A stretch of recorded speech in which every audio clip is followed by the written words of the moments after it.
Greetings, my fellow freedom-loving sovereign thinkers. This is LL3's News Podcast. My name is Craig, transmitting from the beautiful swampy mangoes of South Florida, and today's date, Thursday, February 9th, 2017. Ooh, yeah. I did a little homework last night. Yeah, I was checking this one video about asset forfeitures. And it looks like a couple of them from the members of the National Sheriff's Association was talking about Donald Trump on these forfeitures, and Donald Trump claimed he had no knowledge of it. Oh yeah, but it is insane, right? I'll always tell this to Donald Trump: read the Fifth Amendment of the U.S. Constitution, entitled under the Bill of Rights, to be exact. One thing for sure, the states are really pushing back on reducing it because during that time, even in Florida, it's like they could seize, if you have a lot of money in it, they could seize it. And even because they consider you be a suspect, okay, assumingly a drug dealer. So kind of sort of means yes when it comes to the state. However, a lot of states, including Florida, they have been reducing it. So some of those folks are crying to Donald Trump. A bunch of sick, pathetic crybabies that they are. Hey, buddies, if you don't like it, work for Wackenhut for all I care. Tired of your garbage, treasonous garbage, all right? That's how I have to see that. But I made a video on that, so look it up. I did post it on Facebook, and I did Twitter and Google+, so check it out. Yeah, so I'm at CJ's Java Lounge, again, along the beautiful New River of Fort Lauderdale, Florida. Getting a little cloudy out there. A little windy, too. Yeah, it's at 400 South First Avenue. Where's Club Squeeze? It's right by the Andrews Bridge on the on the underpass. The Downtown Saloon. Historical landmark. So, all right, cool. So I'm just going to... Enough of a little ranting here. Getting a little cloudy and windy. Well, this is how it goes. I know the storm heading north of us. Big snowstorm. So, folks, stay safe up there, okay? All right. Well, enough of that. First thing I'm going to be talking about, got my attention, came from, what's that site called? Yeah, The Guardian. Guardian.com. Actually, U.S. Says here, Trump vows law and order crackdown to combat menace of crimes by Ben Jacobs. And as it reads here, Donald Trump has launched a sweeping law and order program to crack down on the menace of rising crime and delivered on his promise to do more to protect the police. Sounds like Richard Nixon, huh? A law enforcement candidate.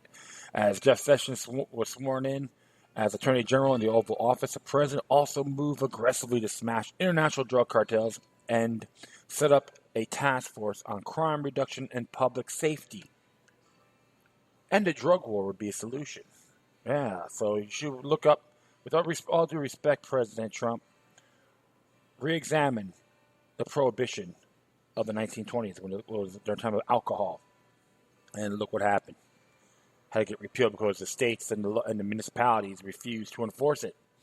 All right, as I continue on here, as Jeff Sessions was sworn in, Attorney General, I already said that, Trump with Sessions at his side, ran a fiery election campaign that put an emphasis on protecting police, citing slogans such as Blue Lives Matter rather than the victims of excessive use of police force, a focus of Black Lives Matter protests. And after waiting more than weeks to get his hardline attorney general in place, Trump moved swiftly to sign 3 executive orders which flesh out his dark inauguration day description of the American carnage with cities plagued by gang violence. The orders direct the Attorney General to review existing federal laws to determine whether those laws are adequate to address the protection and the safety of federal, state, tribal, and local law enforcement. Ooh, it sounds like centralization, correct? Absolutely. Grant funding programs currently administered by the Department of Justice will also be examined, raising the prospects of a struggle over funding priorities and the possibility of cuts for initiatives which do not directly support and protect police. A new task force will report within a year with emphasis on identifying areas where the law needs to be strengthened, better strategies for fighting crime, and evaluating crime statistics to see if they are adequate. One of the order's focuses on drug cartels, human trafficking, corruption, cybercrime, fraud, intellectual property theft, and money laundering. A working group will report within 120 days on the scale of organized international crime and its penetration into the U.S. There will be quarterly reports on conviction policies to enhance cooperation for foreign counterparts and improve coordination between agencies.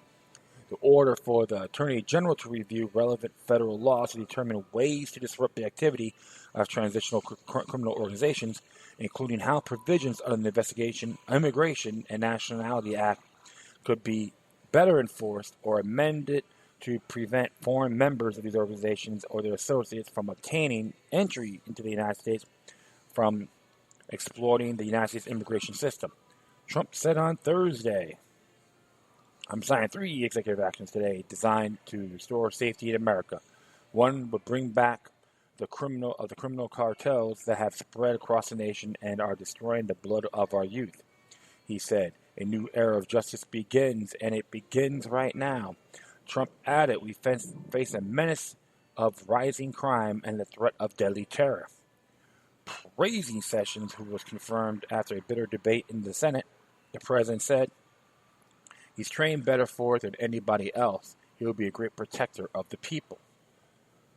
After being sworn in, Sessions, who has been criticized by Democrats and activists for a weak record of civil rights. My rights are natural born. Everyone else is, regardless of what you look like, said, there are a lot of things that we need to do. We have a crime problem. I wish the rise that we're seeing in crime in America today was some sort of aberration or blip. But he said he judged it as a dangerous permanent trend. We need a lawful system of immigration. That's not wrong. That's not immoral. That's not indecent. We need to end that lawlessness that threatens the American people. The White House press secretary, Sean Spicer, hailed the confirmation of Sessions, saying that under his leadership, the Department of Justice will return to its original core mission to enforce the rule of law. Spicer also hailed the 3 executive orders as important steps to fight crime and took a shot at the Obama administration, saying in the past 8 years we've seen a declined focus on law and order. Spicer highlighted one executive order in particular, which ordered the DOJ to develop a strategy for those who commit violence against law enforcement, Spicer said. Unfortunately, this has not always been the case. Law enforcement officers have been vocal about how the lack of support from under the last administration led to disengagement with local communities. So why you have to go to Washington, D.C. to solve your problems? That's the question. When it comes to like law enforcement and crime, technically is a local and state issue, on street crime and so forth, all right? Not going to Washington, D.C. I'm going to continue on here. In fact, the overall violent crime rates in the U.S. remains near historic lows. The country did see a trembling 10.8% increase in murders in 2015, which appears to have continued through 2016, according to the preliminary data from the FBI. But even with this increase, America's overall murder rate was still about half what it was in the early 1990s. Decades of falling violent crime. The homicide rates means that even very large single-year upticks in crime do not erase much of the progress the U.S. has made in becoming safer. The sharp increases in murder in 2015, for instance, pushed the murder rate higher than it had been for the past few years, but still lower than the rate in 2009. That means the murder rate was the highest it has been in 5 years. Trump claimed falsely earlier this week that the murder rate is its highest it's been in 47 years. I'll tell everyone, go to FBI.gov and you can see for yourselves. And they're pretty damn accurate on that. And it's raining out there. Woo, okay. Meanwhile, Trump maintained his pugnacious approach to the U.S. presidency on Thursday as he waged running battles over everything from his Supreme Court justice pick to a fatal military raid in Yemen to his daughter's clothing line. In what has become a familiar yet jolting ritual, Trump fired a salvo of early morning tweets that went after two senators, while one of his senior aides risked breaking rules, urging TV viewers to buy Ivanka's stuff to spite a department store. This person is attacking everyone under the sun. Observed Schumer, the Democratic minority leader in the Senate. Yo, yeah, Chuck Schumer, you're incredible. You're a real supporter of freedom, right? Shut up, man. Guy makes me laugh. Go to the toilet is more intriguing than listening to that clown. I can say that because I've been keeping tabs on that man for almost 19, 20 years, all right? Trump's first tweet before 7 a.m. criticized Democratic Senator Richard Blumenthal,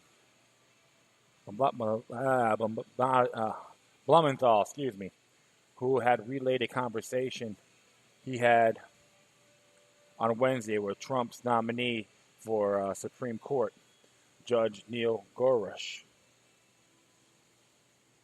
Gorsuch describes Trump's criticism of the judiciary as demoralizing and threatening, according to Blumenthal, a senator for Connecticut. But the celebrity businessman turned president suggested that Blumenthal had misrepresented Gorsuch, tweeting Senator Richard Blumenthal, who never fought in Vietnam, when he said for years he had major lie, now misrepresents what Judge Gorsuch told him. Blumenthal, who served in the Marine Corps Reserve during Vietnam, apologized in 2010 for saying he had served in Vietnam. Former Senator Kelly Ayotte, who is assisting with Gorsuch's confirmation process, was at the meeting, issued a statement saying Gorsuch made it clear he was not referring to any specific case, but the nominee. He said he finds any criticism of the judge's integrity and independence to be disheartening and demoralizing, she said. Senator Ben Sasse, a Republican who has been long critical of Trump, said that in his own meeting with Gorsuch, the judge condemned the president's reference to be a so-called judge in Seattle who halted his travel ban. Sasse, yeah, whatever his name is, told MSNBC's Morning Joe, I asked him about the so-called judge's comments because we don't have so-called judges or so-called presidents or so-called senators. And this guy who kind of welled up with some energy, and he said any attack on any of, I think his term to me was, brothers or sisters on the robe is an attack on all judges. One of his fellow Connecticut Senator Chris Murphy came to his defense in a sharp tweet directed at Trump.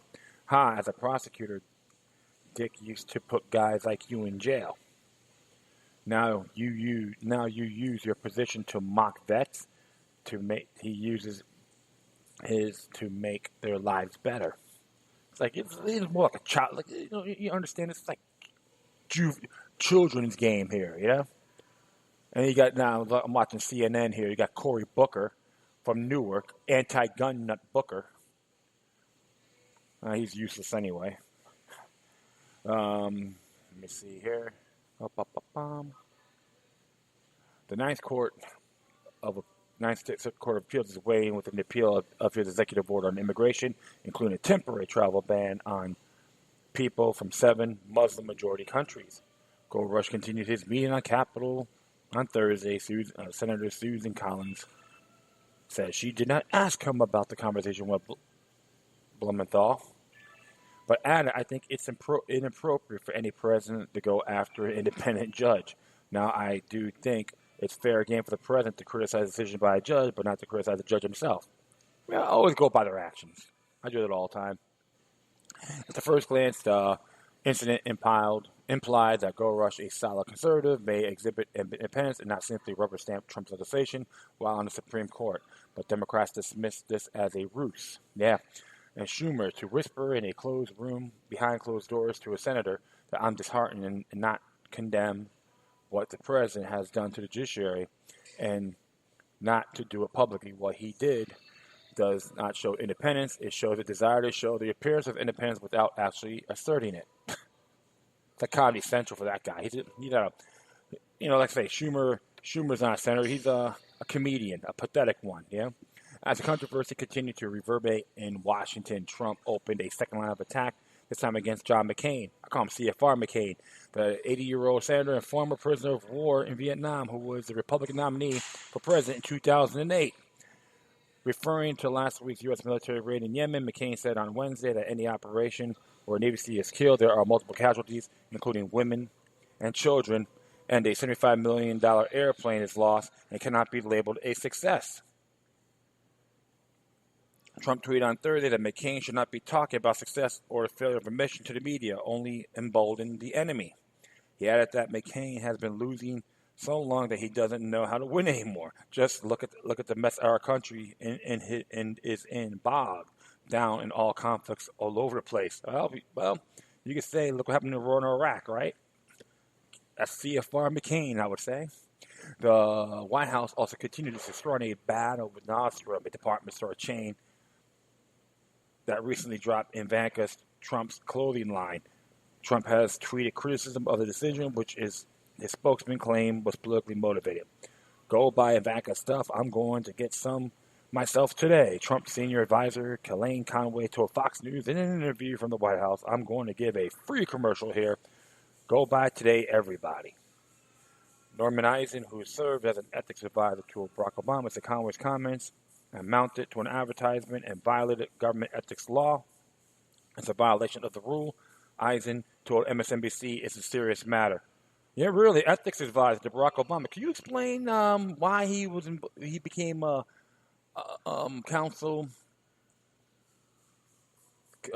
Security Council for the UN? Is that ethical? He ever got permission from Congress under Article 1, Section 9 of the U.S. Constitution? Ask me that.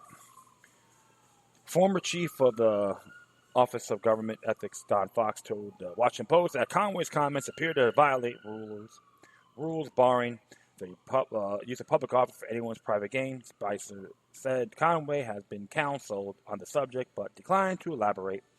Oh, man, I don't know why the hell I read this, but you know what, man? It's more like a juvenile attribute. Say like,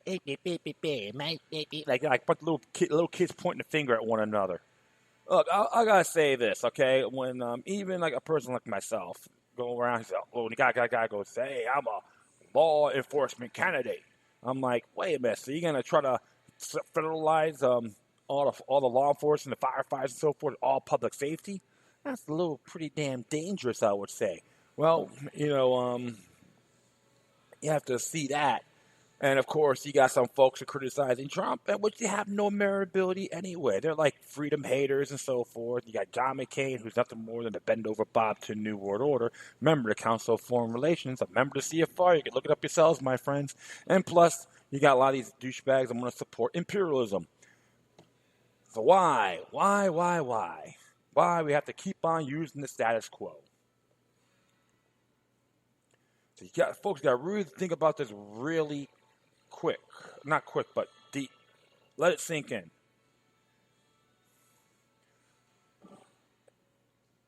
And here's one more thing you folks got to know, too.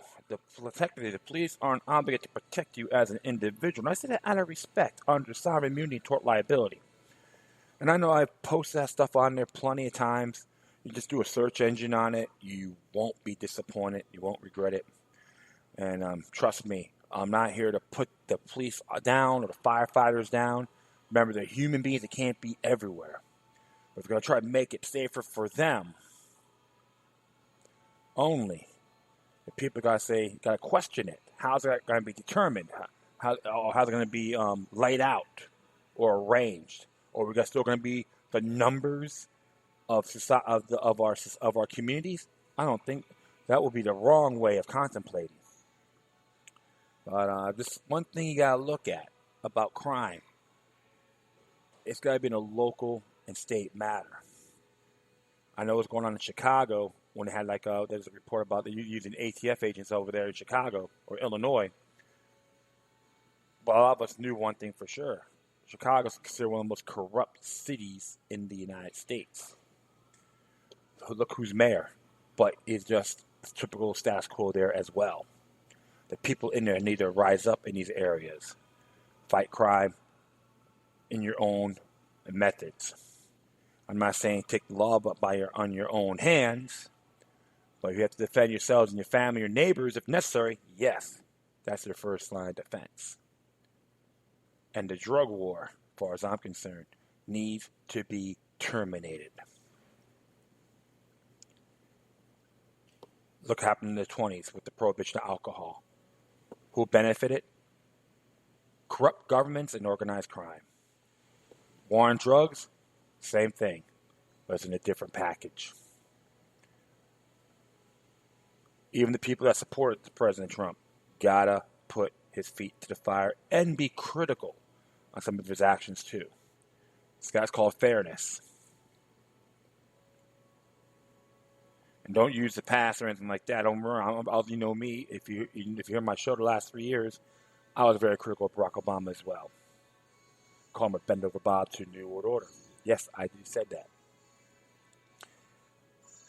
So, stay vigilant, my dear brothers and sisters out there.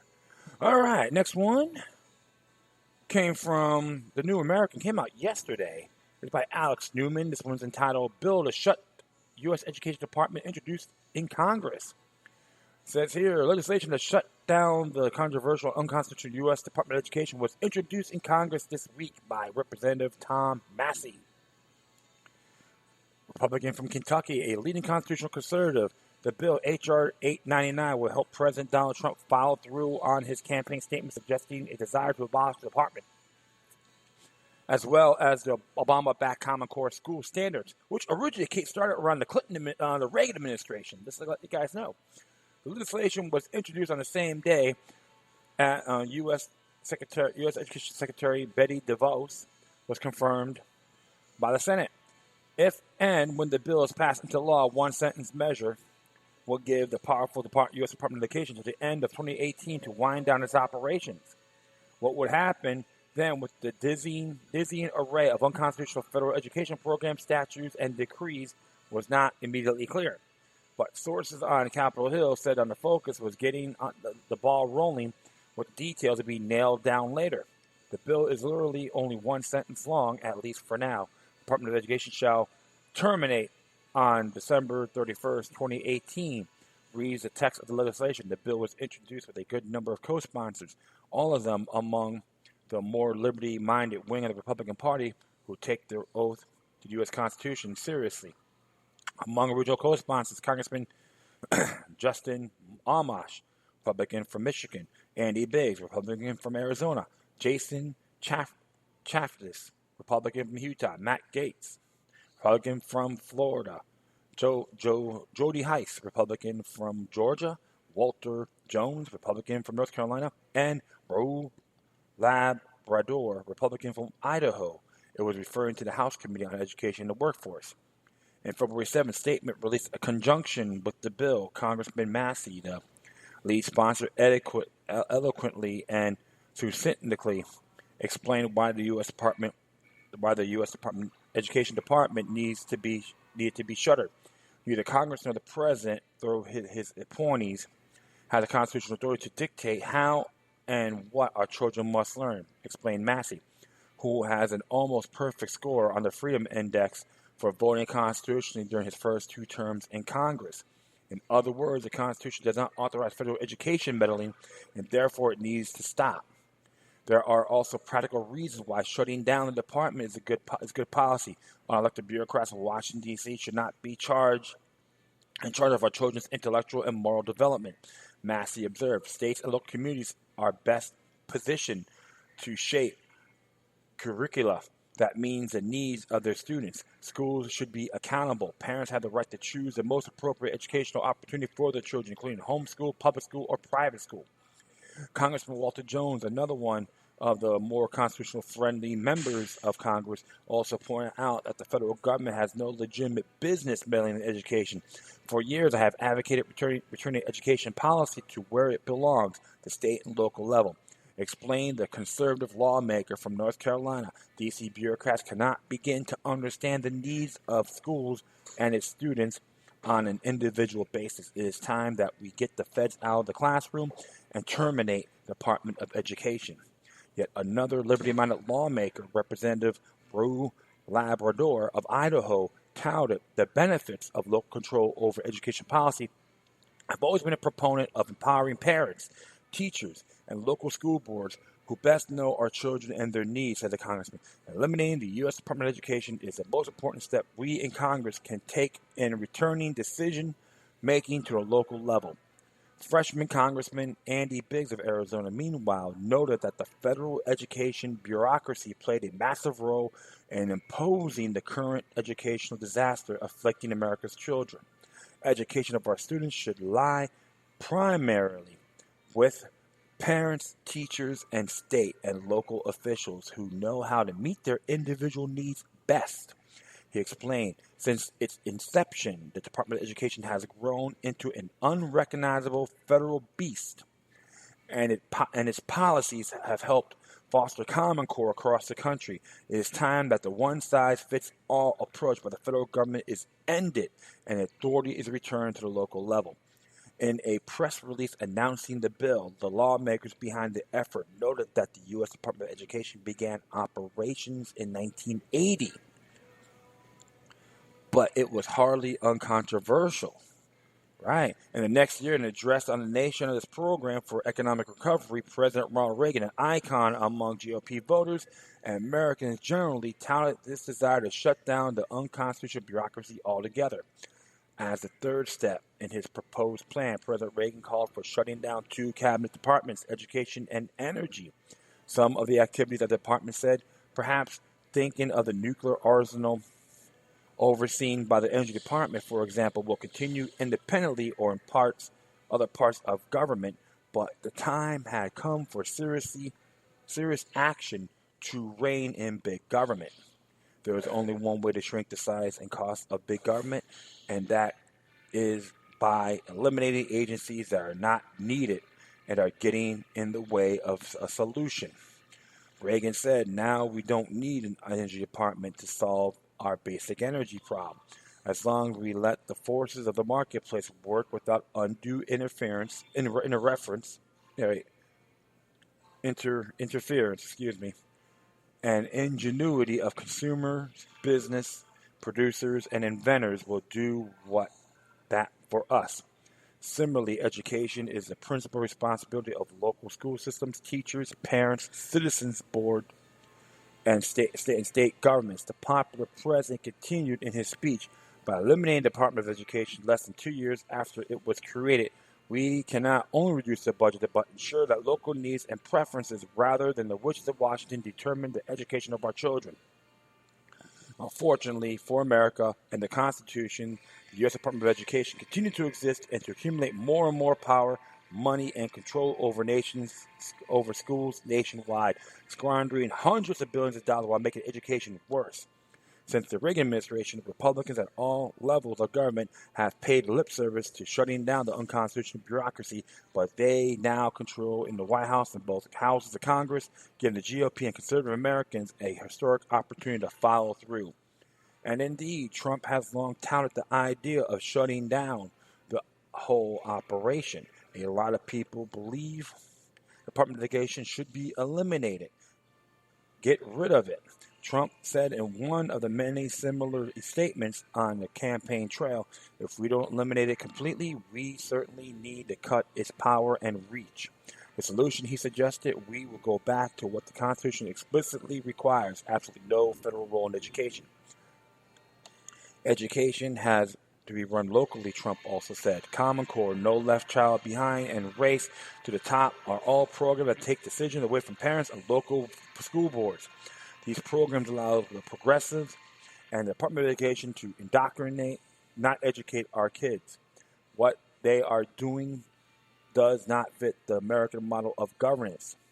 I am totally against these programs, and the Department of Education is a disaster. We cannot continue to fail our children, the very future of this nation. I have to agree with him on that. Yes, I do. I have to agree with President Trump on that. Okay, so yes, I am a fair man. All right. In separate comments, asked what departments he would cut. Trump again directly aimed at the unconstitutional schools bureaucracy. I may cut the Department of Education, he explained. The Common Core is a very bad thing. I think it should be local education. He blasted the establishment, globalists, Jeb Bush, and other big government Republican candidates who said He wants children to be educated by Washington, D.C. bureaucrats. More than a few other GOP presidential candidates also called for shutting the whole thing down. Of course, despite the lack of constitutional authority to do so, even before the U.S. Department of Education was officially established during the President Jimmy Carter's administration, the federal government had already started meddling in education. In fact, for decades, the unconstitutional U.S. Department of Health, Education, and Welfare, created without Congress by an out-of-control President Dwight Eisenhower, was quietly expanding his influence over schooling across America with various guises. Since then, Congress has continued to pass massive and completely unconstitutional education schemes purporting to usurp power over education that was specifically reserved to the states and the people under the Constitution's 10th Amendment. Most recently, Democrats and establishment Republicans passed the Every Student Succeeds Act, a gargantuan educational monstrosity celebrated by Obama as a Christmas miracle, usurping even more unconstitutional powers under the demonstrably fraudulent guise of returning power to the states. The bill even funds the creation of full-service community schools that would all but replace parents. Advocates of shutting down the education department and restoring local control celebrated the new bill, but called for a few amendments to ensure that the federal tentacles will not continue to exert influence over schools. Sherry Few, the president of the national grassroots group United States Parents Involved in Education, noted that her organization's mission is actually to end the U.S. Department of Education and federal mandates related to education.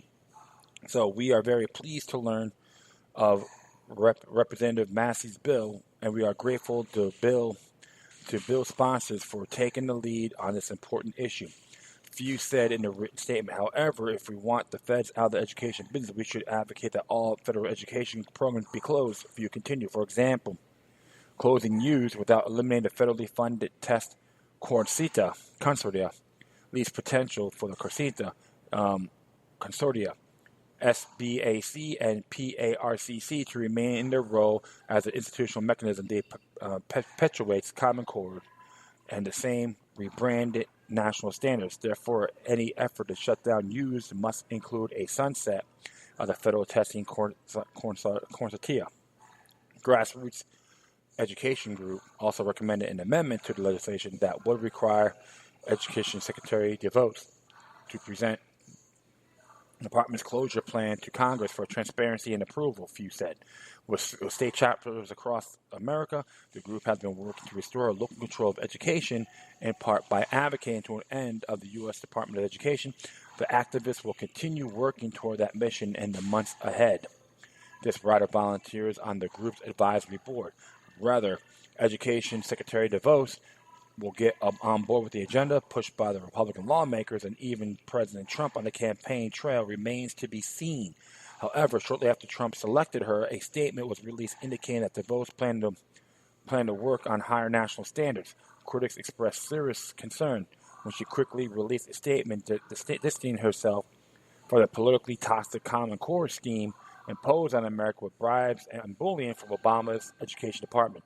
DeVos has not publicly called for abolishing the unconstitutional agency she now leads.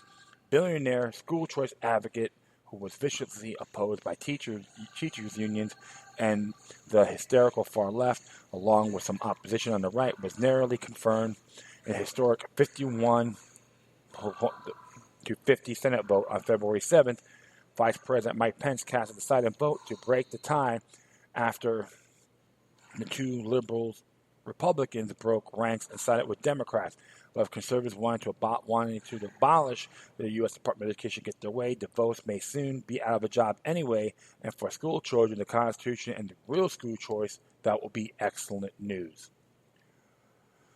Yeah, just to let you folks know, in the United States, the vice president is the president of the U.S. Senate. So it was legitimate that he voted. Because if it's a tiebreaker, the president of the Senate makes that vote. So right there, it is constitutional.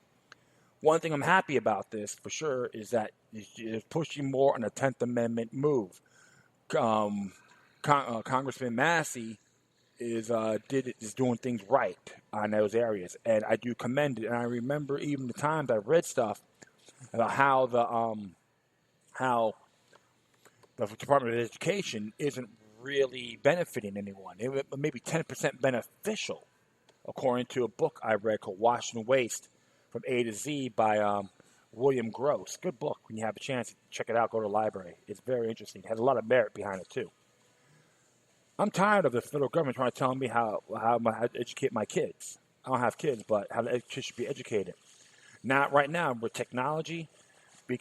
Parents can homeschool their kids. We could enhance their intellect a lot broader than what these bureaucrats want us to have our kids contemplate. So you know what?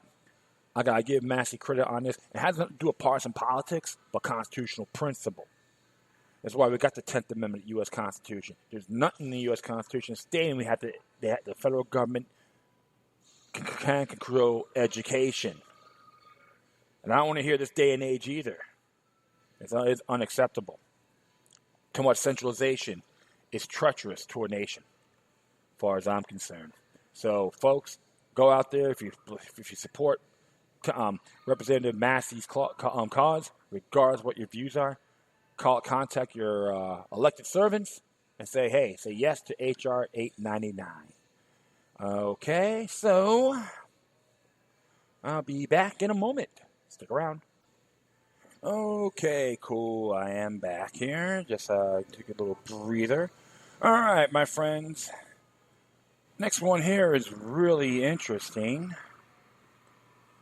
And this one came from Land Destroyer, okay? This one really caught my eye as well. This is in reference to the Amnesty International. So, hold on. Boop.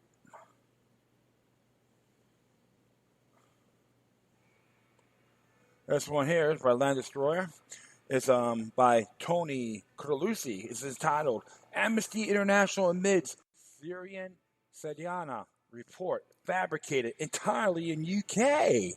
I seen the video too. It was like, not really, there's a lot of animation in here. And it says right here, Amnesty International 48 page report titled Syria Human Slaughterhouse, Mass Hangings and Extermination at Sediana Prison, Syria. Bold claims, concluding the Syrian authorities' violations at Sediana amounts of crimes against humanity. Amnesty International urgently called for an independent and impartial investigation into crimes committed at Sediana. However, even at a cursory glance, before even reading the full body of the report under the section titled Methodology, Amnesty International admits it has no physical evidence whatsoever to substantiate, and admittedly only the testimony of alleged inmates of former workers at the prison, as well as figures with serious opposition. Within the section titled Methodology, the report admits, despite repeated requests by Amnesty International access to Syria, and specifically for access to detention facilities operated by the Syrian authorities, Amnesty International has been barred by the Syrian authorities from carrying out research in the country and consequently has not access to areas controlled by the Syrian government since the crisis began in 2011. Other independent human rights monitoring groups have faced similar obstacles. In other words, Amnesty International has no access whatsoever to the prison, nor did any of the witnesses it allegedly interviewed provide relevant evidence taken from or near the prison. The only photographs of the prison are taken from the outer space via satellite imagery. The only other photos included in the report are the 3 men who allegedly they lost weight while in prison, and a photo of one of 8 alleged death certificates provided to family members of detainees who died at Sediana. The alleged certificates admittedly revealed nothing regarding allegations of torture or execution. Articles like Hearsay Extrapolate, Amnesty claims mass executions in Syria provide zero proof, provided a detailed examination of Amnesty statistics, while articles like Amnesty International's Human Slaughterhouse reports lacks evidence, credibility, reeks of State Department propaganda. Cover the politically motivated nature of both Amnesty International and the timing of the report's promotion across the Western media. However, there is another aspect of the report that remains unexplored. The fact that Amnesty International itself has openly admitted that the summations of the report was fabricated in the United Kingdom at Amnesty's International office using a process they call forensic architecture, in which the lack of actual physical, photographic, and video evidence is replaced by 3D animations and sound effects created by designers hired by Amnesty International. That sounds like fake news, right? Absolutely. Amnesty hired special effects experts to fabricate evidence, and a video produced by Amnesty International accompanied their report titled Inside Sayana Syria's Torture Prison. The narrator admits in its opening seconds that Amnesty International possesses no actual evidence regarding the prison. And there's actually a 10-minute, 25-second video, which is a link to YouTube, and I've seen it. And I'm not really convinced either, respectfully speaking. And it goes on here, the video admits there are almost no pictures of its exterior, except satellite images, none from the inside, and what happens when it walls is cloaked in secrecy until now. Viewers are initially led to believe evidence has emerged, exposing what took place with the prison's walls. But the narrator continues by explaining, we devised a unique way of revealing what life is inside a torture prison, and we've done it by talking to people who were there and have survived its horrors. And using their recollections and testimony of others, we've built an interactive 3D model which can take you for the first time inside Sayana. Okay, I hope I pronounced that name correctly. I just watched the video, so. The narrator explains in a unique collaboration, Amnesty International has teamed up with forensic architecture of Goldsmiths, University of London, to reconstruct both sound and architecture of Sayana prison, and to do it using cutting-edge digital technology to create a model. In other words, the summation of Amnesty International presentation was not accumulated from facts and evidence collected in Syria, but instead fabricated entirely in London using 3D models, animations, and audio software, based on admittedly baseless accounts of alleged witnesses who claim to have been and otherwise associated with the prison. Io Wiseman, director of forensic architecture, would admit that memory alone was the basis of both his collaboration with Amnesty International and thus the basis of Amnesty's 48-page report.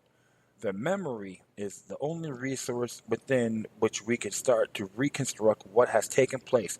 What does it feel like to be a prisoner in Sayana? Wiseman's organization, Forensics or Architecture, on its own website describes its activities. Forensic Architecture is a research agency based at Goldsmiths, University of London. It includes a team of architects, scholars, filmmakers, designers, lawyers, and scientists to undertake research that gathers and presents spatial analysis in legal and political forums.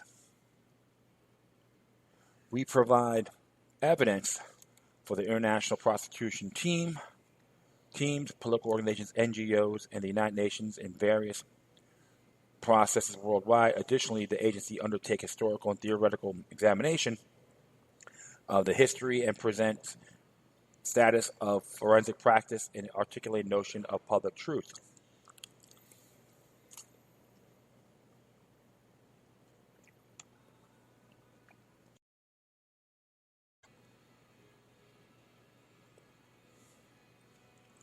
In other words, special effects experts and their tools, usually employed in the creation of the fictional movies for the entertainment industry, for architectural firms to propose yet to exist projects, are now being employed to fabricate evidence in a political context when none really exist.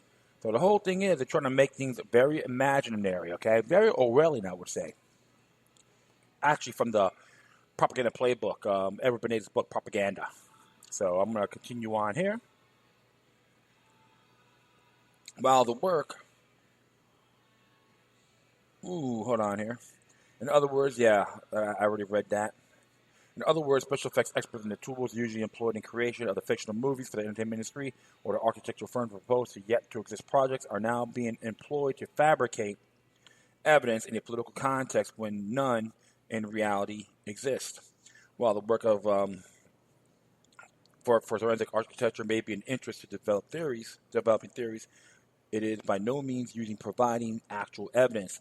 Evidence being understood as an actual available body of facts or information indicating whether the belief or proposition is true or invalid, not a fabricated body of supposed facts of information.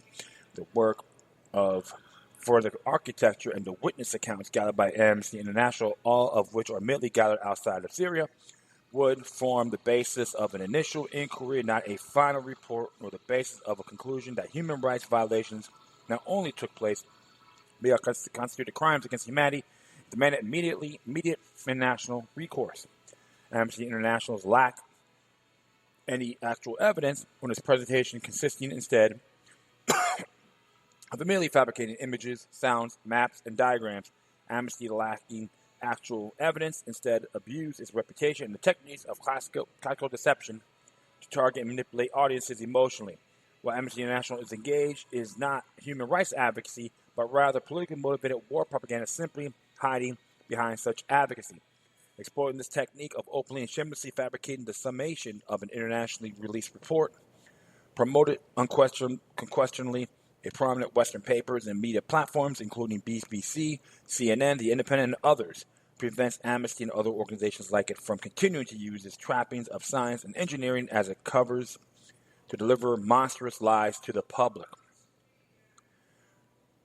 Yeah, I always knew, too, for a long time about Amnesty International. Always has its pros and cons. Here's a fact. They're very anti-self-defense. They don't want you to have firearms to defend yourselves, your families, and other enemies. Okay? So, that's a fact.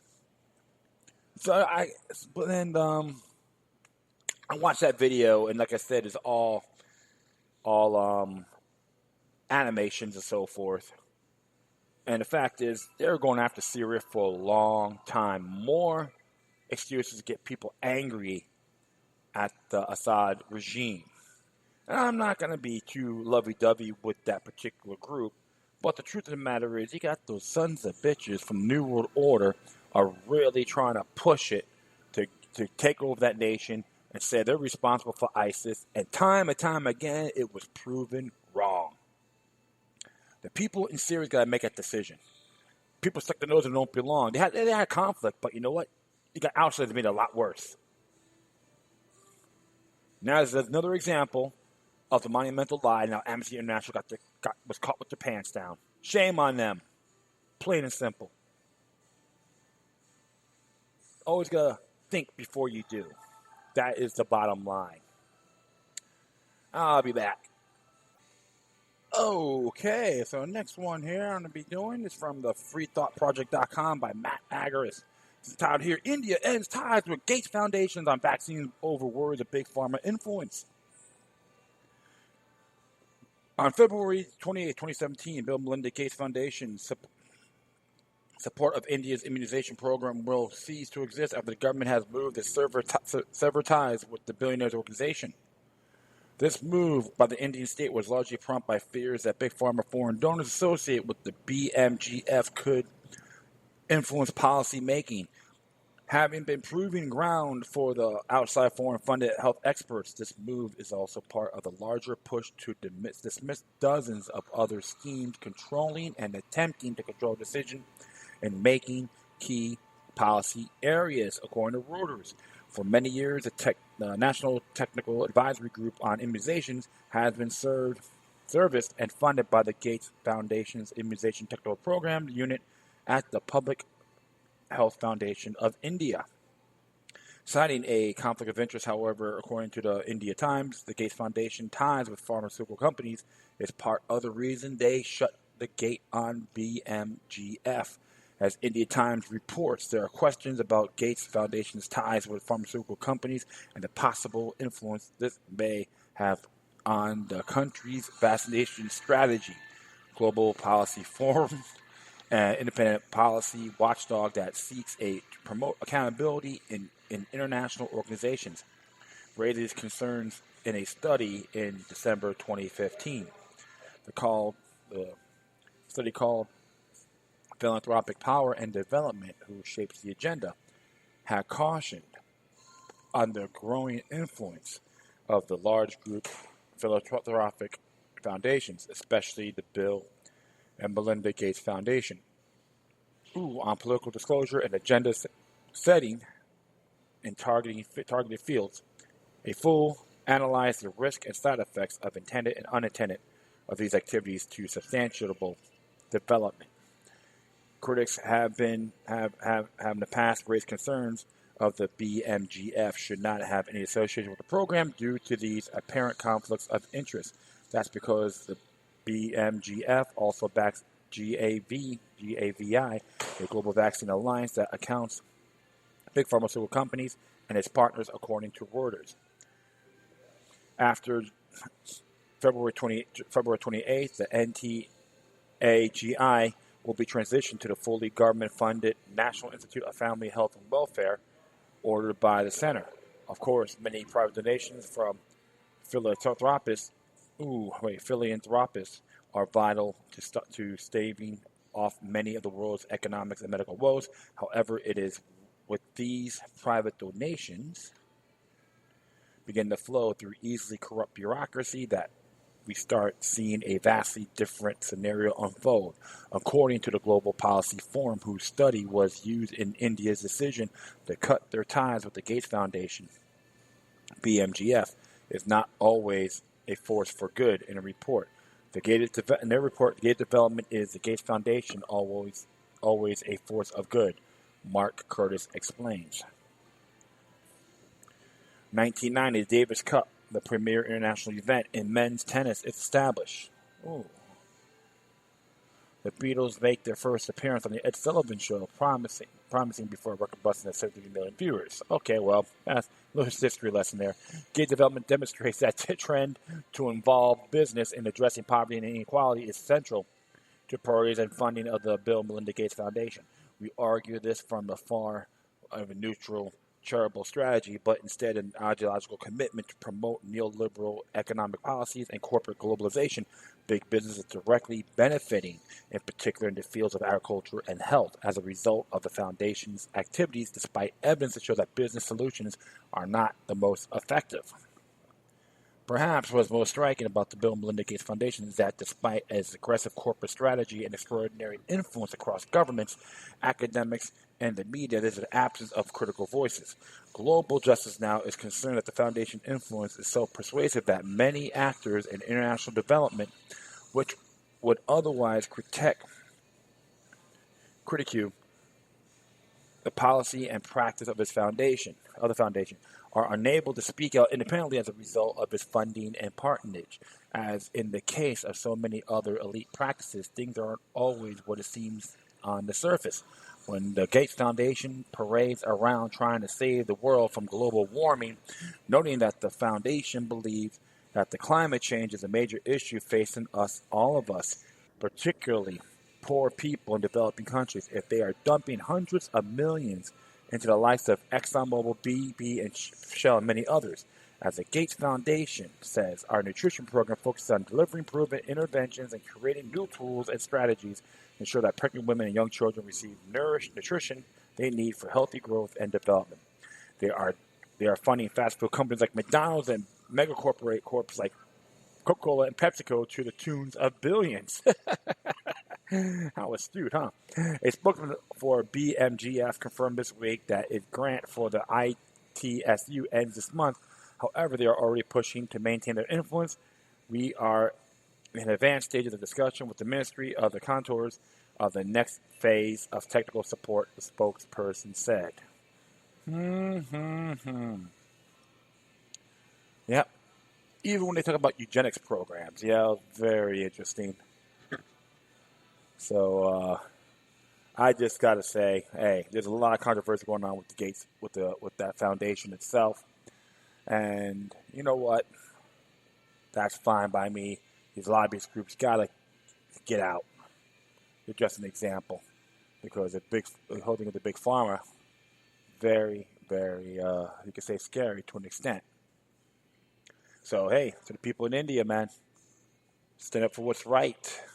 Because even some, I know you folks out there do have like natural remedies, and they try to supersede that with their synthetic garbage.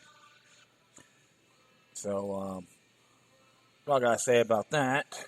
And finally, this came out a couple of days ago. It's by the 10th Amendment Sarah.com. It reads here: Pennsylvania Senate passes bill to prohibit sanctuary city policies. As it reads here, a bill that would effectively prohibit so-called sanctuary cities that refuse to cooperate with the enforcement of some federal immigration laws passed this Pennsylvania Senate on Tuesday. A coalition of 22 Republican senators sponsored Senate Bill 10. The legislation will require the governing body of all Pennsylvania municipalities, their offices and employees, and local law enforcement agencies to act as federal agents. It will ban all local governments in Pennsylvania from adopting rule of order, orders, or policy which prohibits the enforcement of federal law pertaining to an immigrant or immigrations. In essence, this will require all local law enforcement agents to act as federal immigration enforcement agents. Any municipal government or law enforcement agency violating the provisions of the proposed law will lose state grants and eligibility to participate in the sales of surplus state property. It also would make municipality of refuge liable for damages caused by an individual released from custody who was the subject to an immigration detainer request. Passage of this legislation would effectively prohibit the establishment of sanctuary cities in the state. SB 10 passed the Senate by a 37-12 vote. Background: some U.S. cities in the state of California have refused to participate in a narrow segment of federal immigration enforcement. In all of these situations, government and law enforcement agencies in these cities don't actively stop ICE from enforcing immigration laws. However, in a narrow sense, they simply don't provide any support or assistance to federal agents. These cities leave it to the federal government to enforce the federal law. Non-cooperation with federal enforcement rests on a well-established legal principle known as anti-commandeering doctrine. Simply put, the federal government cannot force states or their political subdivisions to help implement to enforce any federal act or regulatory program. It will appear that President Trump recognizes as well in his January 25th executive order on sanctuary jurisdictions. He acknowledged that his policy of having state and local agents as interior for federal immigration enforcement will be done with consent of state or local officials. It represents a constitutional way to force cities to help enforce immigration law. The federal government cannot do it. But if a state decides it wants to spend time, money, and resources assisting the federal government, they can certainly make that choice. And that is absolutely correct. So it will happen was it is legitimate. It's considered a legitimate bill on this scenario. And what's interesting, too, if you, even in there's a lot of the state constitutions, I'm going to look that up right now. I'll be babbling. The servants of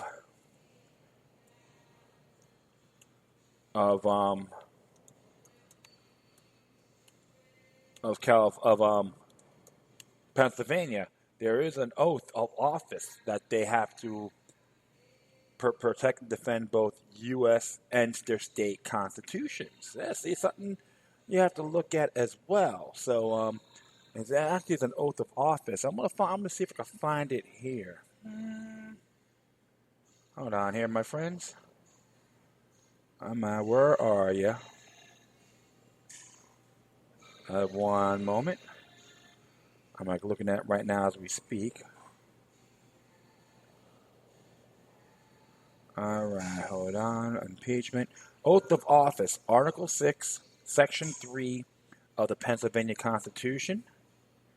As it reads here, the senator, representatives, and all judicial, state, and county officers shall, before entering on the duties of the respective office, take and subscribe the following oath or affirmation before a person authorized to administer oaths. I do solemnly swear or affirm that I will support, obey, and defend the Constitution of the United States and the Constitution of this Commonwealth. That I will discharge the duties of my office with fidelity. Unquote. Okay. The oath of affirmation shall be administered to a member of the Senate or to a member of the House of Representatives in the hall of the office, which shall have been elected. Any person refusing to take this oath or affirmation shall forfeit his office. So right there, it can they can lose. They can be has to forfeit their office if even with the oath. And another thing too, sometimes they can do a recall or impeachment. All right, so I'm going to add that to the memo to let you guys see it for yourselves, and you can make your own decisions. But the truth of the matter is, you have to. That's their oath, and Florida has it too under Article 2, Section 5 of our state constitution as well. So you have to honor all areas, okay? Federal constitution, and their state constitution. So it is a strategic move from the Keystone State, I would say, right? Absolutely. And that is all for now, folks. I'd like to thank everyone for listening. Plus, feel free and download and share this throughout your social media networks. If you have any questions, comments, or you want to send me something that's interesting I may want to check out, whatever you do, please address your correspondences with decorum. You can hit me on Facebook, Twitter, Google+, Spreaker, iHeartRadio, Tumblr, YouTube, Freedoms Network, Scene.life, or Minds.com. Furthermore, you can email me at lokiluck3@gmail.com. I would like to thank CJ's Lounge for putting up with me, having me do my show at their nice little facility. All right, so when you have a chance, come on down. If you're in Fort Lauderdale, come to the place and tell them Local Luck the Third sent you. They know who I am, all right? All right, my friends, that's all for now. Once again, thank you for your time. Plus, always remember that the demoniac resistance is healthy for the soul and can liberate humanity. Until next time, take care of yourselves. Keep on spreading the love, and may your guardian spirits be with you.